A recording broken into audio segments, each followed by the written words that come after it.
Hello everyone, आखवान Gyanodaya में आपका स्वागत है। मैं हूं भावना और मैं लेकर आई हूं कला की मॉक टेस्ट सीरीज। पहला क्वेश्चन है, प्रारंभिक कला शब्द किसके द्वारा रचित नाट्य शास्त्र में मिलता है? भरत मुनि, कालिदास, गौतम, कौटिल्य। तो कला शब्द का सर्वप्रथम प्रयोग ऋग्वेद में हुआ था। प्राचीन ग्रंथों में कला के लिए शिल्प शब्द का प्रयोग किया गया। ठीक है, फॉर एग्जाम्पल पाणिनि अष्ट अध्याय में कला के लिए शिल्प का प्रयोग किया गया। शिल्प शब्द का प्रयोग किया गया कला के लिए। कला को दो भागों में बांटा, उपयोगी कला, सेकंड है ललित कला, और शिल्प को दो भागों में भी बांटा। शिल्प को भी दो भागों में बांटा, कारुशिल्प और चारुशिल्प। ठीक है, चारुशिल्प, चारुशिल्प। जो भरत मुनि द्वारा नाट्य शास्त्र है उसमें कला का प्रयोग किया गया। ठीक है, कला शब्द का प्रयोग किया गया है।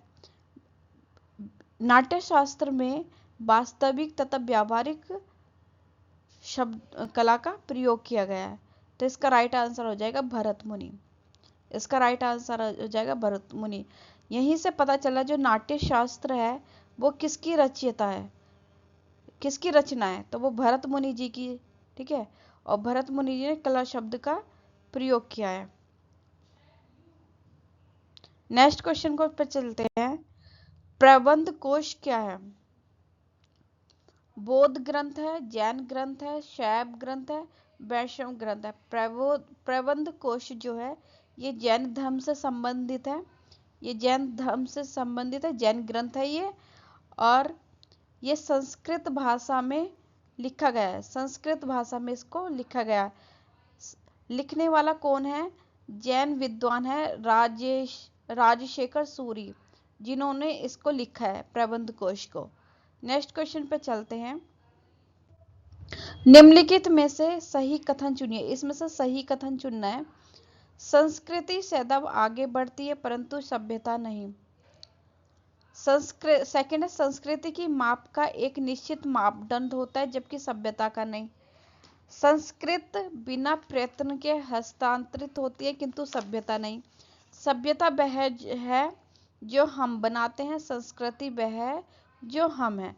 देखो, संस्कृति सदैव आगे बढ़ती है परंतु सभ्यता नहीं, ये गलत है। ठीक है, सभ्यता आगे बढ़ती है, संस्कृति नहीं। ठीक है, संस्कृति की माप एक निश्चित मापदंड होता है, ये गलत है। सभ्यता का एक निश्चित मापदंड होता है, संस्कृति का नहीं। संस्कृत बिना प्रयत्न के हस्तांतरित होती है किंतु सभ्यता नहीं। संस्कृत नहीं, सभ्यता हस्तांतरित होती है। इसका राइट आंसर हो जाएगा, हमें सही कथन चुनना है तो इसका राइट हो जाएगा सभ्यता वह है जो हम बनाते हैं, संस्कृति वह है जो हम है। जो सभ्यता है वो मूर्त है, जैसे उस रहने का तरीका है ना, कल्चर जो हो गई है ना वो सभ्यता हो गई। जो त्योहार फेस्टिवल, जो रहने का तरीका, पहनने का तरीका, वो सभ्यता में आता है। संस्कृति जो है अमूर्त है।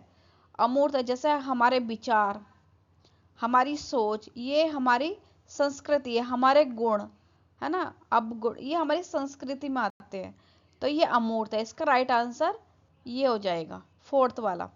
नेक्स्ट क्वेश्चन पे चलते हैं। निम्नलिखित में से असत्य कथन का चुनाव कीजिए। इसमें असत्य कथन का चुनाव करना है। भारत की प्रागैतिहासिक का चित्रकारी स्पेन की शिलाश्रय चित्रकलाओं से असाधारण रूप से मेल खाती है, ये सही है। पंचमढ़ी, एमपी का पंचमढ़ी जो है स्पेन की अल्तमीरा से मेल खाती है, ये तो सही है, ये ऑप्शन सही है। ये चित्रकारी आदिम अभिलेख है जिन्हें अपरिष्कृत लेकिन यथार्थवादी ढंग से तैयार किया गया, ये भी सही है। ये भी राइट आंसर है, तो इसका आंसर हो जाएगा ए और बी राइट आंसर है। ठीक है, नेक्स्ट क्वेश्चन पे चलते हैं। निम्नलिखित में कौन सा से सुमेलित नहीं है ना, मैच नहीं करता है, वो हमें ढूंढना है। भीमबेटका की गुफाएं जलगांव में है, पटने विशाखापट्टनम में, मुछलतला चिंतामनुगावी पहाड़ी कुरनूल में है। तो जो भीमबेटका है ये मध्य प्रदेश के रायसेन जिले में है, प्रागैतिहासिक स्थल है ये। पटने जो है ये महाराष्ट्र के जलगांव में स्थित है, जहां से अंडे के छिलके मिले हैं, उस पे आड़ी तिरछी लाइन मिली है अंडे के छिलके पर। तो ये पटने विशाखापट्टनम में नहीं है, महाराष्ट्र के जलगांव से है। मुछतला चिंतामनुगामी पहाड़ी कुरनूल, ये सही है। तो हमें यहाँ पे सुमेलित नहीं है, असुमेलित ढूंढना है। तो इसका राइट आंसर हो जाएगा फर्स्ट, ए और बी, ये दोनों गलत है, ये दोनों गलत है और यही हमारा आंसर हो जाएगा। ठीक है, नेक्स्ट क्वेश्चन पे चलते हैं। निम्नलिखित में से किस स्थान पर मानव के साथ कुत्ते को दफनाए जाने का साक्ष्य मिला है? बुर्ज होम में, ये बुर्ज होम है, बुर्ज होम में, कोल्ड्री हवा में, चौपानी मांडो में। नवपाषाण काल स्थल है बुर्ज होम, जहां से हमें मानव के साथ कुत्ते के दफनाए जाने के साक्ष्य मिलते हैं। हड़प्पा कालीन स्थल है रोपण, तो वहां से भी हमें मानव के साथ कुत्ते दफनाए जाने के साक्ष्य मिलते हैं। तो यहाँ पे लिखा है किस स्थान पर, तो ये है बुर्ज होम। हड़प्पा, रोपड़ तो है नहीं, तो इसका राइट आंसर हो जाएगा बुर्ज होम। नेक्स्ट क्वेश्चन है, भारत में मानव का सर्वप्रथम साक्ष्य कहाँ मिलता है? नीलगिरी पहाड़ी से, शिवालिक पहाड़ियां से, नलमल्ला पहाड़ी से, नर्मदा से। तो भारत में मानव के सबसे प्राचीन अवशेष मिलते हैं हथनेरा से। ठीक है, यहाँ पे मानव के कपाल प्राप्त हुआ है। ये कहाँ पे है हथनेरा?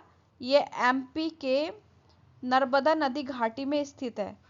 कहाँ पे है ये? नर्मदा घाटी में स्थित है। तो इसका राइट आंसर हो जाएगा नर्मदा घाटी। नेक्स्ट क्वेश्चन है, निम्नलिखित में से किसको चालकोलिथिक युग कहा जाता है? पूरा पाषाण काल, नवपाषाण युग, ताम्रपाषाण युग, लौह युग। तो नवपाषाण युग को तो न्यूलिथिक एज कहते हैं। ठीक है, ताम्रपाषाण काल को युग को चालकोलिथिक युग कहा जाता है। इसमें पत्थर के साथ तांबे का प्रयोग करने लगा था मानव, इसलिए इसको ताम्रपाषाण युग कहा गया। तो इसका राइट आंसर हो जाएगा ताम्रपाषाण युग, चालकोलिथिक युग। ठीक है, नेक्स्ट क्वेश्चन चलते हैं। भारतीय उपमहाद्वीप में कृषि के प्राचीनतम साक्ष्य कहाँ से प्राप्त हुए हैं? कोल्डी हवा से, लहुरा देव से, मेहरगढ़ से, टोकवा से। देखो मेहरगढ़ की बात करें तो मेहरगढ़ जो है 10 साल पहले क्वेश्चन पूछा जाता था, तो ये मेहरगढ़ राइट था। तो इसमें यहाँ पे आता है मेहरगढ़ को बोलते हैं बलूचिस्तान पाकिस्तान। मेहरगढ़ बलूचिस्तान पाकिस्तान वर्तमान में। ठीक है, तो भारतीय प्राचीन कृषि के प्राचीनतम साक्ष्य प्राप्त हुए हैं लहुरा देव से। उत्तराखंड के संत कबीर जिले में, उत्तर प्रदेश के संत कबीर जिले में लोहरा देव है। ठीक है, तो वहां से हमें कृषि प्राचीनतम साक्ष्य मिलते हैं। देखो ये तो तीनों ही एक नवपाषाण कालीन स्थल है। कोल्डी हवा से, लहुरा देव, मेहरगढ़, तीनों ही नवपाषाण कालीन स्थल है और कृषिगत के प्रमाण प्राप्त होते हैं तीनों से ही। लेकिन इसमें पूछा गया प्राचीनतम, सबसे प्राचीनतम, तो लोहरा देव से मिला है सबसे प्राचीनतम। ठीक है, नेक्स्ट क्वेश्चन पे चलते हैं। हड़प्पाई मरण मूर्ति कला के संदर्भ में निम्नलिखित में से कथनों विचार कीजिए। यह मुख्यतः धर्मनिरपेक्ष विषयों तक केंद्रित रही। ये गलत है ऑप्शन, ठीक है। यहाँ पे ये कथनों पे विचार करना है। यहाँ पे धर्मनिरपेक्ष के साथ साथ धर्म सापेक्ष भी मिला है, विषयों पे भी केंद्रित रहा, तो ये गलत है। धर्मनिरपेक्ष नहीं, धर्मनिरपेक्ष के साथ साथ धर्म सापेक्ष भी। सेकंड है, पशु मरण मूर्तियां मानव मरण मूर्ति की तुलना में अधिक संख्या में प्राप्त हुए हैं। इसमें से असत्य कथन चुनना है, ठीक है। तो ये इसका राइट आंसर है। तो गलत आंसर हमारा फर्स्ट वाला हो जाएगा। तो इसका ऑप्शन फर्स्ट हो जाएगा, केवल ए, फर्स्ट, केवल फर्स्ट जो है इसका राइट आंसर हो जाएगा। अगले क्वेश्चन पे, भारत विभाजन के समय यामिनी रंजन राय कहाँ थे? दिल्ली, कोलकाता, लाहौर, पूर्वी बंगाल। तो ये थे लाहौर, पाकिस्तान में। कब से कब तक थे ये वहां पे? 1938 से लेके 1947 तक ये वहां पे कार्यरत रहे, city school of fine art Lahore में, ठीक है। 1947 में भारत का विभाजन हुआ, तो ये कहाँ पे आ गए? दिल्ली में आ गए, ठीक है, दिल्ली में आ गए। यामिनी रंजन राय जो है भारत के लोक कलाकार के रूप में जाने जाते हैं। इनका जन्म जो हुआ है वो 11 अप्रैल 1887 ईस्वी में बेलियातोड़ गांव में, बांकुरा जिला, पश्चिम बंगाल में इनका जन्म हुआ है, यामिनी रंजन का।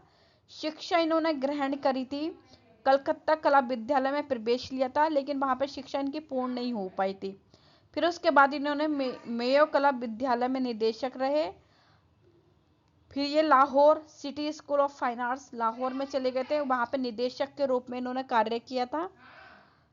विभाजन के बाद ये दिल्ली आए थे 1947 में, और दिल्ली शिल्प चक्र की स्थापना होती है 25 मार्च 1949 में, तो वहां पे ये संस्थापक रहे।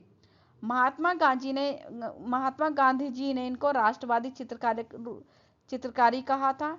इनको भारत का पिकासो भी कहा जाता है, यामिनी रंजन को। भारतीय कला पैगंबर भी इनको कहा जाता है। ब्रिटिश सरकार ने इनको राय साहब की उपाधि दी थी। इनकी कृति कौन कौन सी है? जैसे ईसा मसीह इनकी कृति है, बुद्ध, ठीक है। संथाल स्त्रियां इनके चित्र हैं। सबसे श्रेष्ठ है माँ और शिशु का चित्र जो इन्होंने बनाया था, ठीक है। ये यामिनी रंजन से रिलेटेड थोड़ी सी जानकारी है, इसको याद रखिएगा। नेक्स्ट क्वेश्चन है, राष्ट्रीय आधुनिक कला संग्रहालय नई दिल्ली में संग्रहित द मोनेस्ट्री किस माध्यम से बनी है? कागज पर जल रंग एवं टेम्परा, कैनवास पर जल तेल रंग, कैनवास पर एक्रेलिक, कागज पर पेंसिल। तो इसका राइट आंसर हो जाएगा कागज पर जल रंग एंड टेम्परा। द मोनेस्ट्री के कलाकार कौन है? ये बीरेश्वर सेन जी का चित्र है। द मोनेस्ट्री, ये एक विद्रोही चित्रकार के रूप में जाने जाते हैं। इनका जन्म 15 नवंबर 1897 में कलकत्ता में हुआ था। इन्होंने कलकत्ता से एमए किया था अंग्रेजी विषय में। बिहार नेशनल कॉलेज पटना में ये अंग्रेजी शिक्षक थे। उसके बाद राजकीय कला विद्यालय लखनऊ शिक्षक के रूप में वे प्रमुख कार्य किया। इन्होंने उप प्रधानाचार्य रहे, प्रधानाचार्य के रूप में कार्य किया था। फिर ये क्या गए? कुल्लू गए। ये इंपॉर्टेंट बात है जो मैं बताने जा रही हूँ। कुल्लू जाने के बाद वे निकोलस रोरिक से मिले, वहां से मुलाकात की। उनसे प्रभावित होकर उन्होंने हिमालय का दृश्य चित्रांकन किया था, ठीक है। कुल्लू में गए, निकोलस रोरिक से मिले थे वहां पे। नेक्स्ट क्वेश्चन पे चलते हैं। लखनऊ कला विद्यालय के दूसरे भारतीय प्रधानाचार्य थे असित कुमार हलदार, ललित मोहन सेन, सुधीर रंजन खास्तागिर, रणवीर सिंह बिष्ट। असित कुमार हलदार की बात करें तो ये कब से कब तक थे? ये थे प्रथम थे वहां पे प्रधानाचार्य 1925 से लेके 45 तक, है ना, ईस्वी तक वहां पे ये कार्यरत थे। उसके बाद जो रहे ललित मोहन सेन रहे सेकंड नंबर पे 1900 1945 से लेके 1954 तक, ठीक है, उसके आसपास देख लेना। फिर थर्ड नंबर सुधीर रंजन खास्ता गिर रहे हैं 1956 से लेके 1961 तक, ये वहां पे रहे खास्ता गिर, ठीक है। उसके बाद रहे रणवीर सिंह बिष्ट रहे हैं, ठीक है। तो सेकंड नंबर पे 1945 रहे हैं ललित मोहन सेन। क्रम से देखे जाए, फर्स्ट नंबर पे ये, सेकंड नंबर पे ये, थर्ड नंबर पे ये और फोर्थ नंबर पे ये, ठीक है। अगले क्वेश्चन पे चलते हैं। रणवीर सिंह बिष्ट ने हिमालय की पहाड़ियों को किस शीर्षक से चित्रित किया? ठीक है, देखो रणवीर सिंह बिष्ट की जो तुलना की जाती है, इसकी तुलना जो की जाती है ब्लू पीरियड से की जाती है, ठीक है, ब्लू पीरियड से। इन्होंने लैंडस्केप पेंटिंग से अपना कार्य शुरू किया था। रणवीर सिंह बिष्ट ने उत्तर प्रदेश सरकार में सूचना विभाग चित्रकार के पद पर कार्यरत थे। ये इंपॉर्टेंट है, ये क्वेश्चन भी पूछा गया, रिपीट कई बार पूछा गया, इंपॉर्टेंट है कि उत्तर प्रदेश सरकार में सूचना विभाग चित्रकार के पद पर कार्यरत कौन थे। ऑप्शन दे देंगे आर्टिस्ट के और आपको उसमें से चूज करना है, ठीक है। तो ये रणवीर सिंह बिष्ट थे और इन्होंने क्वेश्चन में पूछा गया हिमालय की पहाड़ियों को किस शीर्षक से चित्रित किया, तो इन्होंने किया था नीली पहाड़ी से, ठीक है। और इसको नीली पहाड़ी से शीर्षक चित्रित किया था और इसको ब्लू पीरियड, पिकासो की ब्लू पीरियड से कंपेयर किया जाता है, तुलना की जाती है। नेक्स्ट क्वेश्चन पे चलते हैं। प्रसिद्ध चित्र Vinodini threshing call of the mill मुर्गी के साथ महिला किसका प्रसिद्ध चित्र है? विनोद बिहारी मुखर्जी, अमृता शेरगिल, यामिनी रंजन रॉय या इनमें से कोई नहीं? तो इसका राइट आंसर हो जाएगा इनमें से कोई नहीं। और ये जो चित्र हैं ये किसके हैं? ये राम किक्कर वैस के हैं। किसके हैं ये? राम किक्कर वैस के हैं ये चित्र। और राम किंकर वैस को किंकर दा के नाम से भी पुकारा जाता है। इनका जन्म जो हुआ है, राम किंकर का जन्म का हुआ है 1906 बांकुरा पश्चिम बंगाल में हुआ है। इन्होंने शांति निकेतन से शिक्षा ग्रहण की थी। इनके गुरु थे नंदलाल बसु और मित्र थे विनोद बिहारी मुखर्जी। इनकी ये क्या है, एक मूर्तिकार भी हैं और चित्रकार भी। इन्होंने जैसे चित्रकारी चित्र है इनके सुजाता हो गया, ठीक है, और स्कल्पचर हो गया संथाल परिवार, ठीक है। तो ये इनके हैं। थ्रेसिंग हो गया, कॉल ऑफ द मिल हो गया, मुर्गी है, ये इनके चित्र हो गए, ठीक है। तो इसका राइट आंसर हो जाएगा फोर्थ नंबर का, इनमें से कोई नहीं। दोस्तों हमारी आपको वीडियो कैसी लग रही है, प्लीज लाइक कमेंट सब्सक्राइब कीजिए। बताइए आपके 15 में से कितने आंसर सही हैं।